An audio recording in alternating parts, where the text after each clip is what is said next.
सालों साल पहले एक बुढ़िया सूर्य देव की भक्ति में पूरी तरह से लीन थी। वो हर रविवार को सुबह स्नान कर घर के आंगन को गोबर से अच्छी तरह लिपाई करके सूर्य देव की पूजा करती थी। फिर सूर्य देव के लिए व्रत रखकर शाम को उन्हें भोग लगाने के बाद भोजन करती थी। उस बुढ़िया की भक्ति भावना से देव काफी प्रसन्न थे और भगवान की कृपा से उस बुढ़िया को किसी तरह की परेशानी नहीं होती थी। उस बुढ़िया की खुशी और संपन्नता को देखकर उसकी पड़ोसन को जलन होने लगी।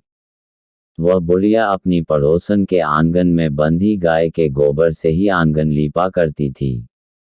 पड़ोसन ने जलन के मारे उस गाय को आंगन की जगह घर के अंदर बांधना शुरू कर दिया।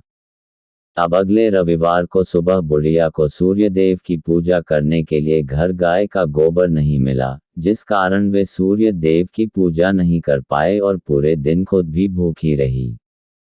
रात में सूर्य देव उस बुढ़िया को सपने में आए और उससे पूजा न करने और भोग न लगाने का कारण पूछा।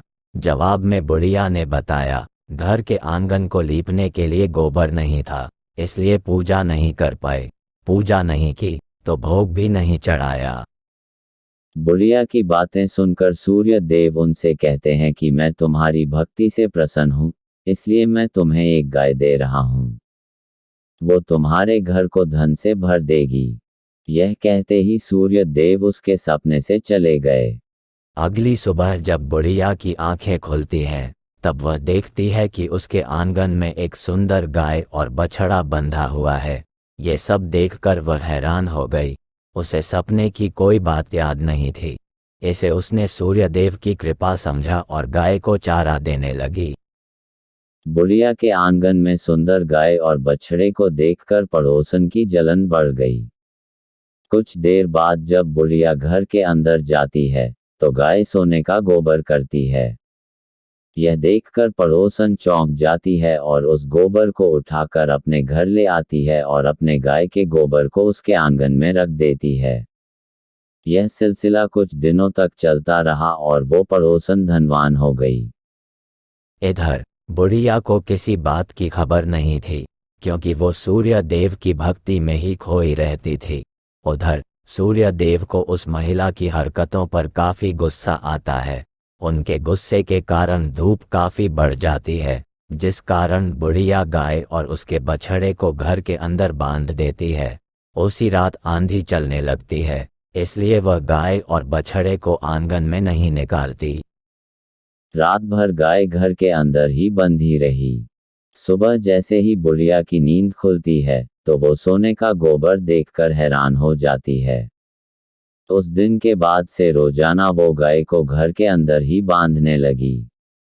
गाय के सोने के गोबर से बुढ़िया धनवान हो गई, जिसे देखकर पड़ोसन को और जलन होने लगी। पड़ोसन ने जलन के मारे सोने का गोबर देने वाली गाय के बारे में उस नगर के राजा को बता दिया। राजा को जैसे ही सोने का गोबर देने वाली गाय का पता चला, तो उन्होंने तुरंत सैनिकों को भेजकर उसे महल लाने के लिए कहा। जब सैनिक बुढ़िया के घर पहुंचते हैं, तब वह सूर्य देव को भोग लगाकर खुद भोजन करने के लिए निवाला उठाने ही वाली थी कि तभी सैनिक गाय और बछड़े की रस्सी खोलकर उन्हें अपने साथ ले जाते हैं। बुढ़िया उनसे गाय और बछड़े को न ले जाने की प्रार्थना करती है, लेकिन राजा के सैनिक बुढ़िया की एक नहीं सुनी। कुछ ही देर में सैनिक गाय को राजा के पास ले जाते हैं। राजा गाय की सुंदरता को देखकर बहुत खुश होते हैं और उसे अपने ही पास रख लेते हैं। गाय व बछड़े के जाने के गम में बुढ़िया बिना खाए पिए पूरे दिन सूर्य देव से गाय और बछड़े को लौटाने की प्रार्थना करती है। इधर दूसरे दिन सुबह राजा सोने का गोबर देखकर हैरान हो जाता है।